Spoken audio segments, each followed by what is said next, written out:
The broadcast is now starting. All attendees are in listen-only mode. Hi everybody, welcome to the weekly Noyantis Usergroup meeting.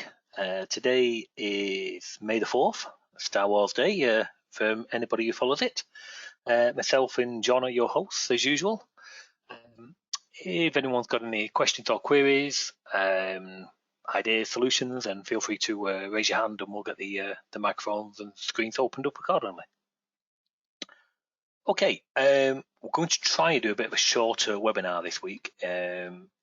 If possible, because I've got to prepare for another appointment, which is immediately after this.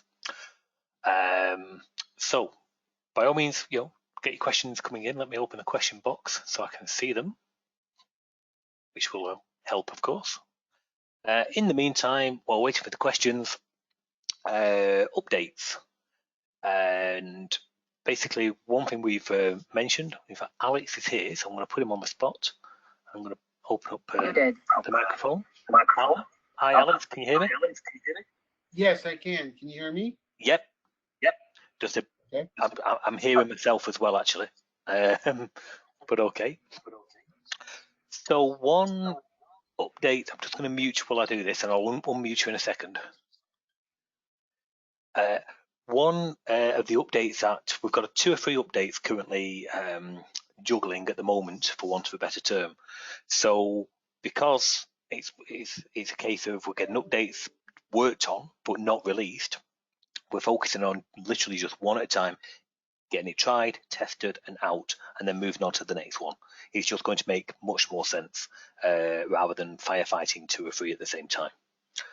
So the one which been focusing on, and it's had a lot of effort, is to do with the report control if you are using the browse enhancers. So right, let's open up the microphone again now to Alex. Hi, Alex. Yes. Okay. Hi. So basically, yeah. Just let me. I'll open up the ABC version, and for those who don't know, I'm sure we all do, just looking at the list, but of course you have got to overdo watch the videos back afterwards. The report control is the list control, we know that, and you can get the data into it in many flavors. Manually loaded, data bind, have it bind it, basically a view/file loaded, and another option is the browse enhancer, where you take a Clarion browse and you automatically enhance it. Personally, that is probably the least preferred option that I use, but of course there are perfectly valid scenarios where you would need that. For example, a table with thousands or hundreds of thousands of records in there, it's just not practical to have the equivalent of a file loaded browse on it. So Alex had been doing some testing and so on and so forth, using the browse enhancer using the report control quite a lot. Application looks absolutely great, by the way. But he had found some issues to do with the legacy version of the enhancer. So let's just tell you a bit of background. This is just a standard report control, and it's got many different lists, many different records in there, as you would imagine. Now, when the enhancer is being used, what it actually does is it takes the Clarion browse, hides it. Technically, it hides it in a bit of a trick way. Basically changes the parentage of it via an API call so that you can still maintain your own properties. So your prop hide code will still work on your browse, so on and so forth. But basically the browse enhancer will take the Clarion list, take the contents and build a report control from it. So the columns, the data, basically everything, as you would expect. It did that via a sequence, quite a lot of events going back and forth to keep the underlying Clarion browse in sync with the report control. So if you was to do a page up, an event would be passed across doing the page up, and a key down would be passed across as a key down, and so on and so forth. And basically, there's the class expanded as you would imagine over time, and there was workarounds and limitations worked around and so on between events firing on the Clarion list and OCX events happening on the CodeJot control, and the two were married up. and this became really, really troublesome when using the legacy control. So what we've done is we've reworked whole swathes of the code, just finishing it off. But Alex, hopefully you can hear me now. Yeah, are you there still? This Yes. this is an ABC enhancer, which didn't actually have any of the faults, but this has still had the same approach applied. So the ABC, the legacy, it's the same approach for both of them. So that's the beauty of it. So what I've done is I've put the raw Clarion, the record under here, so we can see that the two are kept in sync. And yeah, basically, as we go up and down, you would expect it to work. The page down, page up, jump to the end, jump to the top. All the usual things, if you will. And the good news for you, Alex, is if we look at the legacy, we'll see it basically does exactly the same.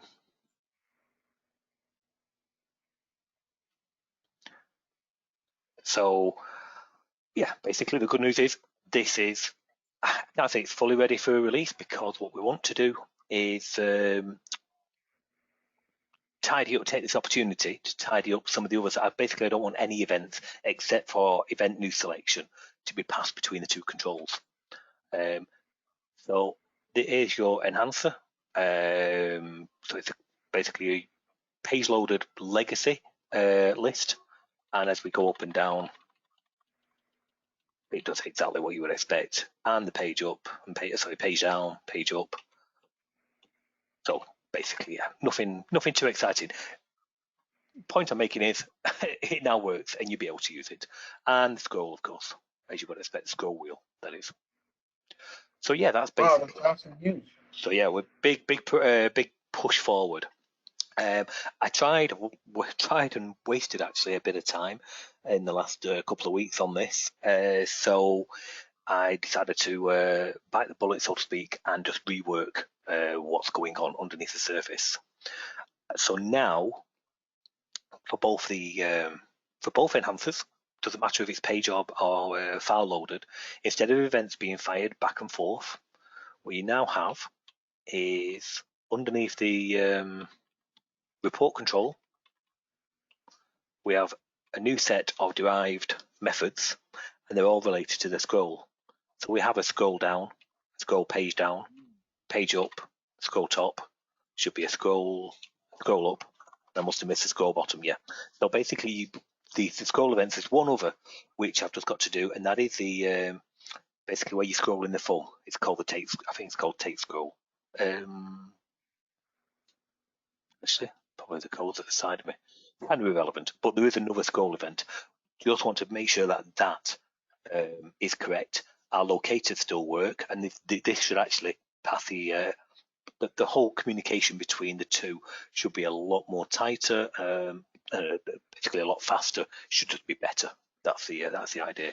So if anyone's using any of the enhancers, page loaded, file loaded, doesn't really matter if you're using an enhancer, you're definitely going to want to switch to this version once it's out. And what this now does is, instead of passing the events to the Clarion control, it physically writes the code under these embed points. So we can see here, this is obviously me playing about on the approach, but here is the new code, what it will insert for you. So it'll do its parent call, which was where a lot of the logic used to be previously. Now it will write it locally, so it can get access to the do's of the scroll one, things like that. So that's legacy code. ABC code uses the take scroll event, but it's still the actual method call take scroll with the passed in event. So that's really it. Massive step forward on the report control. If I was to say how close we are on a completion and a release, I've got to say we are good mid to late 80s now. It's just one other take scroll, which I will find just so because it's just bugging me, that's all. Just on the other screen, finding the event.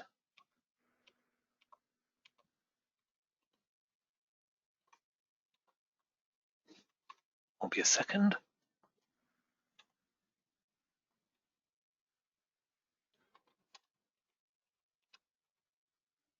And the other event, which I just want to check, is scroll track, which is basically when you are typical. I've not really tested this because I've not changed the code, but it's this when you are pulling this around, making sure that they still keep in sync. Looks good so far, but I want to just check and double check and so on.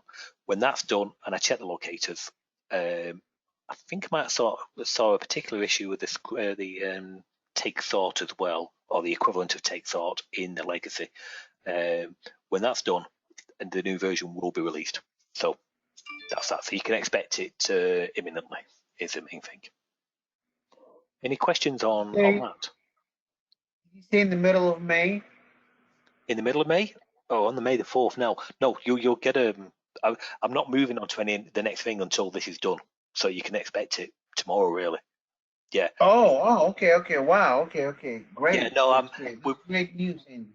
Yeah, we've apologies. We've got command bars, a big update to command bars, partly done, part not done, and the same with the docking panes, which did need a run out in beta mode, out in the field, so to speak, which has definitely helped that. It's a bit of a different animal, the docking panes, but that again, that's also in dev, and now an update to the property grid and the Chillcat wrapper are also all in dev. And what I want to do is, rather than juggling quite a few, which we do, and we've got, of course, our own in-house applications and contract work throughout all of this. So what we're doing is, it's a case of, no, let's bring some of these down, get them complete, and get them out. So this is the next one, and it'll be very quickly followed by the command bar as well.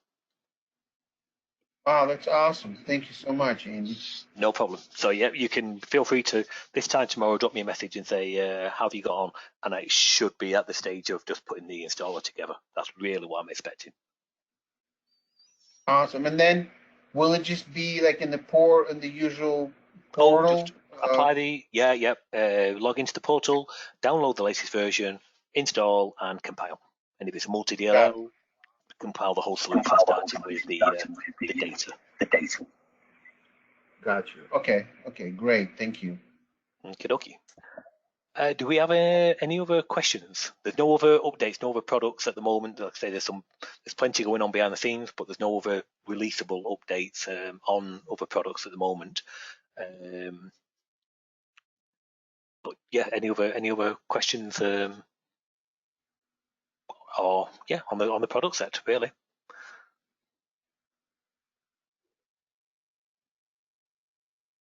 I think didn't Donald say he was going to say, Donald's just put his hand up. I was going to say, Donald, I was just going to come to you and just say, when we're going to chat about a screen design.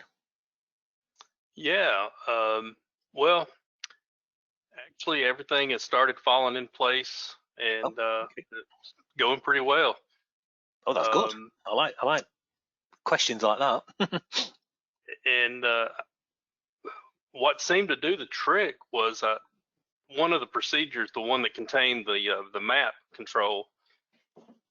What I ended up doing was exporting that procedure to a TXA and used Ultimate TXA to clean it, is what I call it. And I cleaned out the TXA and brought it back in. Things started working. So it may have had some junk in there because I brought it in from another application. So maybe by cleaning it up, it eliminated something. Well, actually, that sounds, I personally think that is probably the case. I know there's many occasions, not necessarily in Clarion. This is Clarion 10 I'm using there, and I've got some application in 11, but I'm talking about dating back to, that's how Clarion 6 days and that kind of thing. But you would pinch code or pinch procedures out of one particular solution across to another, and it might have some extensions in one and not in the other, and things like that. And over time, they would get screwed up underneath the surface. And I used to call it clean it. I would drop it to TXA, do any tidy up that I know blatantly. I mean, I didn't know Ultimate TXA. I have seen it. I've just not used it.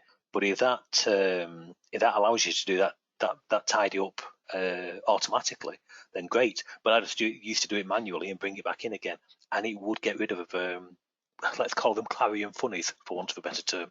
But there's definitely some truth in that, 1,000,000%. Yeah, yeah. And the only question I had is I'm giving on the map application, I'm giving the users the ability to switch between what I call a day mode and a night mode, because we have officers that work night shift, and so if they have a bright computer screen shining in their face, they lose their night vision, so to speak. Yeah. And they're constantly, the night shifters will turn the brightness down, and the day shifters come in and turn the brightness up. But as far as my app is concerned, I swap it back and forth between with the skins, and I change it from a dark. There is a difference. There's a difference between a theme which you would use. Let me just come out of. Actually, no, I can just stay in this application for that matter. But at the global level, you would apply a theme. So let's see what we've got in here, and it's using a built-in theme called Explorer. But equally, it could be using an external theme or something like 20. Well, I've got that part working, Andy. What my question was is the and I'd be happy to show it to you if you just there's a difference between curiosity. But there's a difference between a theme and a skin. That's the main thing I wanted to point out. A skin is the skin framework. A lot of people, you just got to make sure we're talking the same terminology. That's all. A lot of people will say, "Oh yeah, it's I've changed the skin," and what they've actually done is load a different theme file.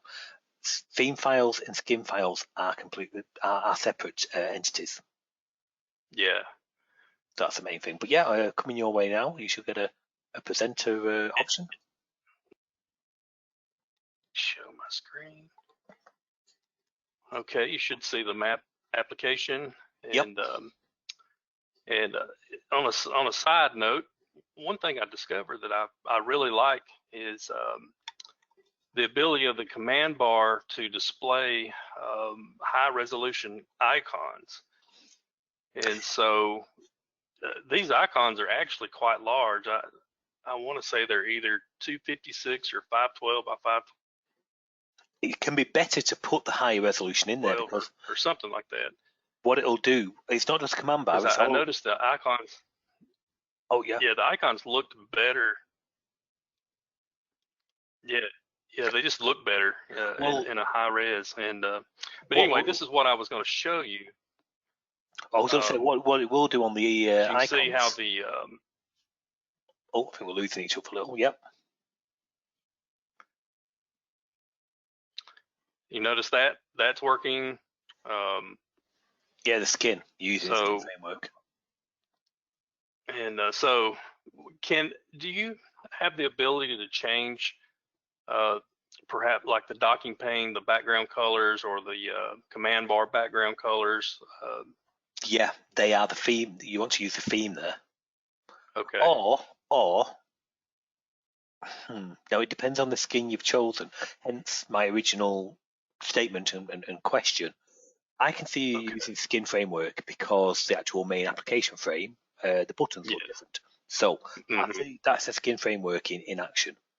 Now, at each control level, you can basically apply the theme. Okay. Now that will use its own theme file and its own theme settings. Okay. Now the idea behind the SkinFramework is it will take take a window control, hopefully clarion control, but it will take a window control and apply the Microsoft Visual theme settings, Visual Style File settings to the controls. If the Kojak control it's already been set to use its own theme and so on, it will continue to use that. So you've got that something maybe like I know what you're talking about. Let's see. Trying to remember, is it? Oh wait, I think that's set at the global level. It's set at the global level, yeah. That's right. Okay.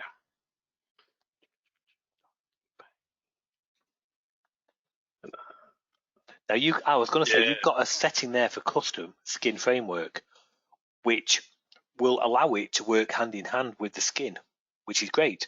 But of course, that's only if the skin has settings in it for that particular control. If it doesn't, it's not going to have any effect. It's a bit like saying, apply this skin to this window, but don't do any buttons. Then of course the buttons won't change. You know, if the skin didn't include any settings for buttons, or if the skin didn't include any settings for a list, then you'd apply it. Everything would look different except the lists. It's that kind of approach.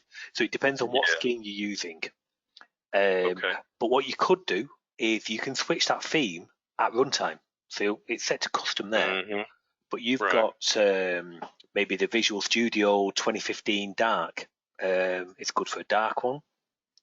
If you go into Visual Studio 2015. Okay, just select that theme. Yeah, and then you've got the styles within that, and you've got dark, light. You've got equates for all of these, and you can change them at runtime. It would be docking pane class. So docking pane, if your class is called that, dot apply theme. You pass it. I can get you the settings here. Let's see. Is that that's at the local level where that control is declared? Okay. And it would be the apply theme, and you pass it the theme setting. So, and there's equates for all of them. Okay, and would that be at the initialization, or no? It wouldn't be at initialization. Well, it'd be you would just you would just call that method. Yeah, you would just call it yourself, and then I'm just gonna find a spot just to see what it looks like. And let's see, what did I call that? Port control. No, I can't remember what I called it. Anyways.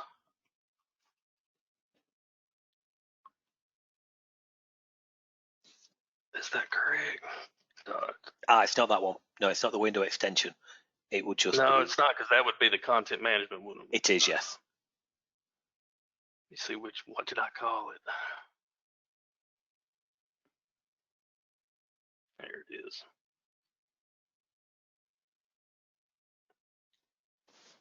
I'm just going to find a spot. I just want to see how that method is called. Apply. Okay, so what you might want to do, there might want to be two things actually.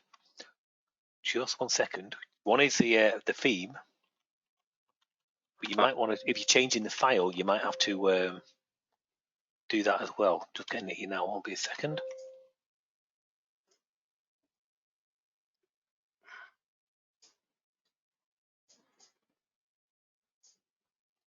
I'll tell you what. Try the theme. Okay.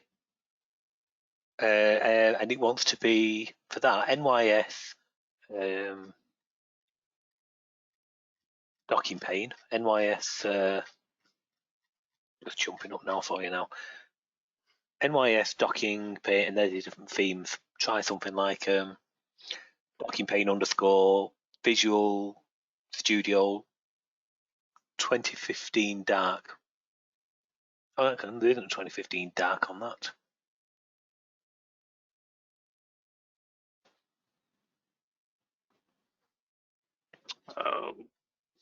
Clarion's got them. All the equates kind of messed up. See, Visual Studio. But I see the concept of what you're saying. Theme Visual Studio 2012 dark. Try something like that. Well, I can't. No, just type. If you type in theme. Oh. Theme. Yep. Visual Studio.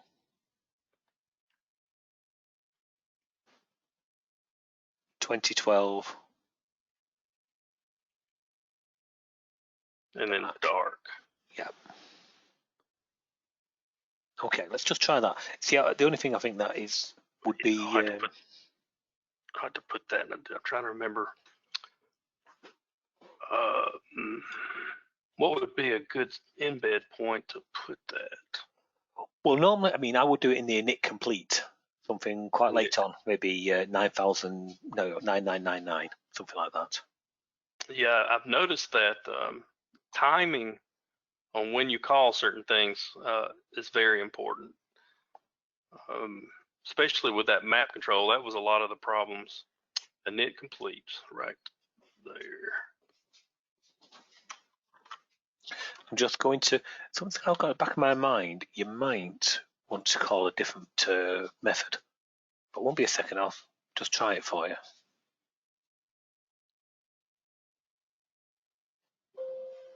Let's see if that works though. Well, it hasn't switched the file, you see, that's my only concern.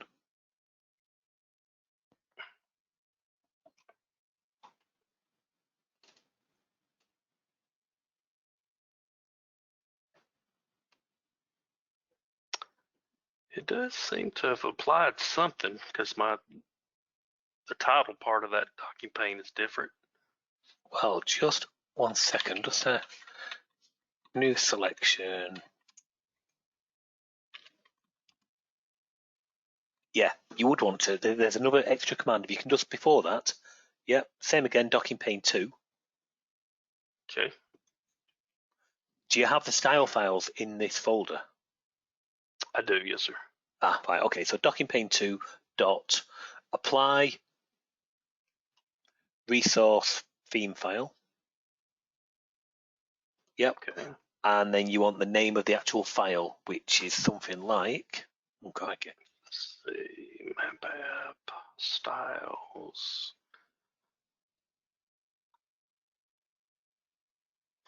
Okay. It's not those. No, it's not those. You want the, it'll be something like Office 2016.dll, or for that Visual Studio one, it would be, Okay.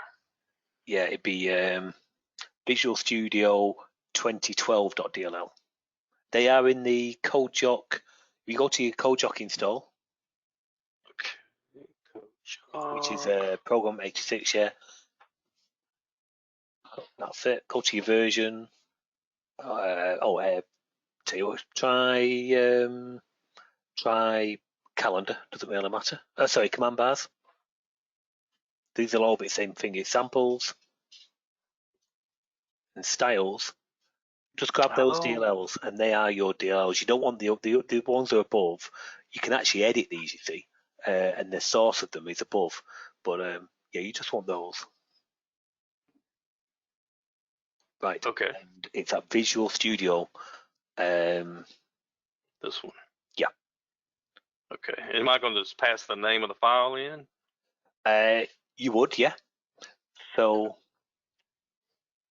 All right. So that takes string DLL file. So I guess I'm going to name it like that. Yeah, comma, and the name of that style underneath. So you might as well just copy that to docking pane, blah blah blah. That one. This one. Yep. Okay. And just pass it in directly? Yep, and that's it. And then close the bracket or parentheses. And we still need this apply thing below it? I would, yeah. Yeah, just to, yeah. Huh, that's cool.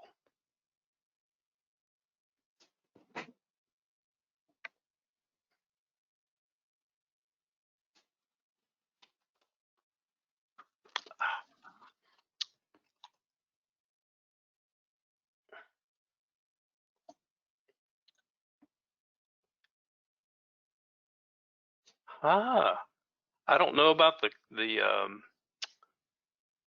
docking pane, but it definitely changed the command bar. Well, we only, but I know where you're going with that, and yeah, well, it's the same command. It's just your class. So command bar or calendar or property grid or report control, any of those. It's your class name dot, and then basically you load resource file, which is the Visual Studio whatever, or the Office 2016 DLL, that kind of thing, and then you apply the theme afterwards to say which part, because of course each one of those, like Office 2016 DLL, actually has something like 30 different 30 different themes in it. That is pretty cool. I was going to show you something. Where in the heck did I find it at? Accessory, maybe it was in Noyantis SkinFramework. I don't remember where I saw it, but there was a utility for editing style files. It's in, if you go to CodeJock again, Okay. and go to the SkinFramework bin. Oh, utilities. Oh, yes, yeah, it's Skin Builder. And that. Does that actually work? Does that work? Because I couldn't Yeah. get it to do anything. Yeah. Basically, yeah, you press OK on that. Now, what you want to do is go to File. Basically, you want to open. Okay. Now, if you go to your CodeJock install. Okay. CodeJock install. I'm guessing go into SkinFramework. I would, yeah. You probably got some samples in there, some styles. So go into samples and styles. Just change the type from Skin Proj. Okay. Okay, try loading one of these. Say Windows 10. Don't think I've looked at Windows 10 actually.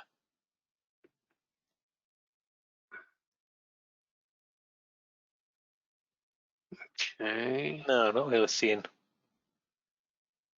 Yeah, I don't see any. No, that's not. If you just drop down the common schema.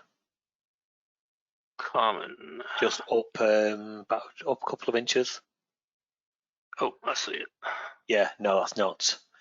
But basically, just a bit of background here. What an actual, maybe it's not that. I'll tell you what, go to File again. It might be, that's not what we're hoping, because that just wants the projects. Import, sorry, no, it's we've got it. Press cancel from that. Okay. It's looking for an actual project, so import, and we want to import. Now, just at this stage, just hang fire. So basically, the Skin frameworks, what they technically are Microsoft style files. So hence, it will open an MS style or a CJ style. Now, a Microsoft style file will change various aspects of Windows for you. So, like your buttons, your progress bars, your checkboxes, it'll change those. But it will also change other things like the Windows background, the Windows Explorer bar, the Start menu, so on and so forth. So you can imagine a style file can actually be quite large because you can embed images into it and so on. Now, from a CodeJock point of view, a big part of that is totally redundant. You can't change CodeJock. Your application can't change Windows Start menu or the Windows background and the font settings and so on. So the CJ style is nothing more than a subset of a Microsoft style file, because it's only really interested in the elements of your application, the things that it's got access to, if you will. So you could actually go on the internet. DeviantArt there's the example app of ours that actually has quite a few. But if you was to import one of those style, if you browse and choose one of those.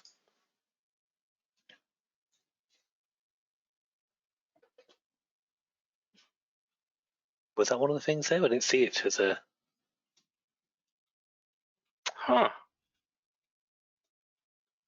Okay. Okay, so you must have loaded something. So in here, now if you have a look at the schema, you'll have all different aspects. Yeah.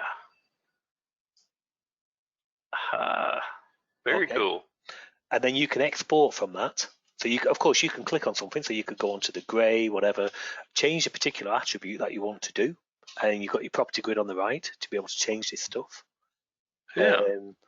And then to save it, you would do File, Export, and export it as a CJ style file. One of the Clarion guys, Dave Bratovich, pretty talented guy to be fair, I sent him some of the color codes for Noyantis, and I think he took maybe the Microsoft Excel style, which I quite liked, the fonts and the look and so on of, and he applied the Noyantis colors and created a Noyantis CJ style file. So I've never shipped it actually, but maybe I should do.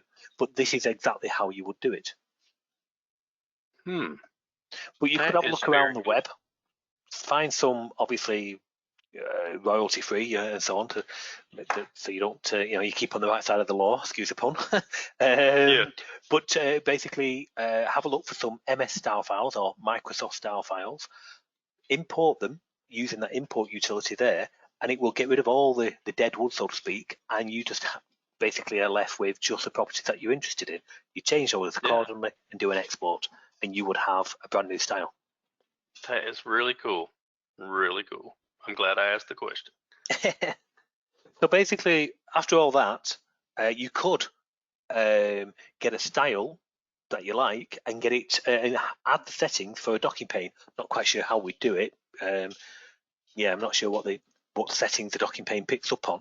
But to go back to the template settings, at that point you probably would want to go, okay, I want the docking pane to now take on get its attributes from the style file, but it's only as good as the content of the style file, which is my original original comment. Yeah. Well, thank you, Andy. That's I No like problem. learning something new every day. I saw this app not long after I installed the skin builder, and I'm like, I couldn't get it to work, and I'm like, oh my god, this is awesome, but I can't get it to work. So, Well, all right.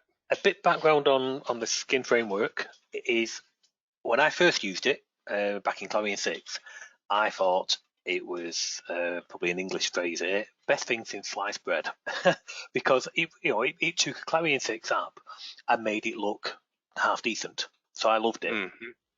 Then they brought out Clarion 7. It had quite a lot of flicker, and they started to introduce the owner drawn attribute to certain controls. And then Clarion 8, they clamped down even more controls and applied. Back in Clarion 6, the only thing with owner drawn, which means a third party product cannot change its attributes, were sheets.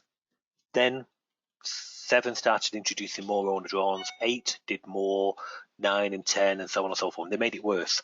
And at one point, it hardly skinned anything. Now, we've done some workarounds and done some fixes and some code, and a good chunk of the controls are back again now, I'm pleased to say. Buttons still aren't. So Clarion buttons still aren't being skinned. I do want to do a workaround for that and find a way, but at the moment they're not. But the rest are, which is good news. So I will probably start reusing it, but it did fall out of flavour with me for quite a while because, and I'm not passing the buck, but because Clarion had clamped down loads of access to the controls, I didn't see the point in using it. It was only really changing Right. Windows background. Whereas now we are back to applying themes correctly, or much better than we were. It is a game of cat and mouse. Bob has promised me that he would do a backwards compatibility switch in Clarion to turn off the owner drawn, but to this day he never has. So it is a game of cat and mouse. They'll clamp something, we'll try and work around it. All I can say on that is just watch this space, and we'll carry on as we are now. Yeah. Well, this map app definitely looks better than what I had before. So I am quite pleased. I love the report control. I love the ability to add the right click options, and I mean, just it's easy to add icons. It's very We've tried to make it pretty easy, and I don't think you'll probably need it in this particular application. But check out on the report control. Check out the report control in trackbar view. Now that really is powerful. If you're using it for any kind of scheduling or anything, then the report control with trackbar is absolutely brilliant because it gives you a report control and you can have tree mode, so you can have parent, grandchild, child and grandchild and so on. But then you can have the equivalent of like a spreadsheet to the right of it for blocks, and you can move the blocks around. So you can actually do people's scheduling and so on and so forth real time via blocks on the screen. Oh, that's cool. All right. Well, thank you very much, Andy. I appreciate that. No problem. Okay, now we're going to try and end a little early today, but is there any other questions? No questions coming in at the moment. Any other questions?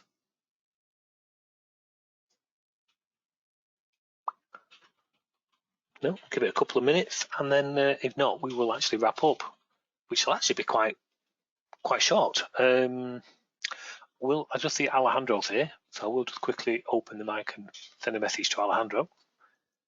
So, hi, Alejandro. Hello, Andy. Are you well? Hello, how are you? Yes, of course. Okay, so it was just a quick message. You saw the report control update before, the fix and so on. And straight following that, I will get with Alejandro, he was using the new docking pane for other attendees here. And there is a long-standing issue, for want of a better term, where you use a docking pane and you put a calendar control in there or a syntax editor control, and the very first time you click on it, it resizes. Now, I worked with Alejandro and Roberto the other day and we did a fix, but it seems the latest calendar it's not quite right. It's close, it's good 90%, but it's not right. So I'm going to, as soon as this is done, I'm going to get the fix actually into the docking pane template, and I'll send you a new beta, so you won't actually have to add any code. The template will add the code for you automatically. Okay. Yeah, so that we will see by as soon as this report control. I might be able to send you the temporary fix like we did the other day to at least help in the meantime. So I will see maybe tonight on this, if not in the morning. But then that will quickly be followed by an actual new beta where you can take your code out and it will do it for you automatically. Excellent. Perfect. And Thank you very much.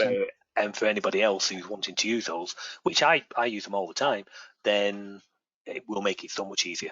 So there will have to be a new version of the syntax editor to come out to support the new property, which and then the linking together of the two products. Yeah, that's not the biggest of changes.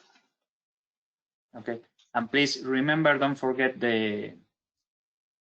it's not a fix, it's a check version of the Easy Resizer from KSoft.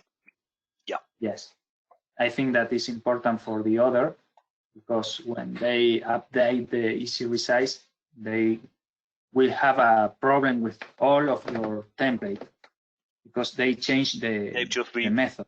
Yeah, they've changed the code, so I'm going to have a look. We can work around it, but it will have to check what version of the template you are using, the Easy Resize template, and it will have to write the code accordingly. So please, can you just get me that? Noyantis. Okay. Sorry, I was just taking a call at the background. But yes, so I will take a look at that. That will go into all of the products, obviously, because it's built upon our core. Okay, perfect. Thank you, Andy. Okay. Right. There doesn't seem to be any other questions, so I shall wrap it up. So thank you very much. The recording of this will go up immediately, as soon as it's converted, and I will see you all next week. So thank you, everybody. Bye. Bye.